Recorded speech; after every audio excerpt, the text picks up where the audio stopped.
Magandang umaga, ngayon po ay araw ng linggo, July 6, 2025, update po muli sa lagay ng panahon.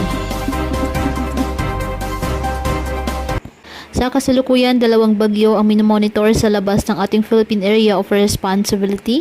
Ang tropical storm na may international name na Danas, ang dati pong bagyong Sibising, at tropical storm na may international name na Moon ang inaasahang papasok sa PAR.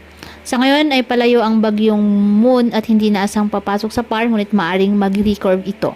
Inaasa naman papasok muli sa Philippine Area of Responsibility ang bagyong Bising at patuloy na pagpapaulan ang habagat at trough nito sa Ilocos Region, Pangasinan, Zambales, Bataan, ilang bahagi ng Occidental Mindoro, Pampanga, Tarlac at ilang bahagi ng Cordillera Administrative Region. Samantala, ang trough ng Tropical Storm Moon ay nakaka-apekto po sa extreme northern Luzon, habang habagat naman ang nakaka-apekto sa nalalabing bahagi ng ating bansa. Ngayong araw, ang Batanes at Babuyan Islands asahan ng maulap na kalangitan na may kalat-kalat na mga pag-ulan at thunderstorms dahil po sa trough ng nasabing bagyong may international name na Moon. Ang Ilocos Region, Zambales at Bataan asahan naman ng occasional rains dulot ng habagat.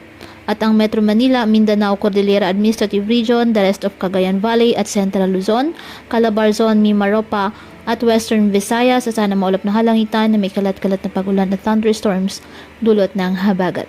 Ang Bicol Region na lalabing bahagi ng Visayas apektado po ng habagat. Patuloy po na maging handa sa banta ng mga biglaang pagbaha at pag-uho ng lupa at palaging umantabay sa iba pa nating weather updates at sa updates po ng Pag-asa hinggil sa lagay ng panahon.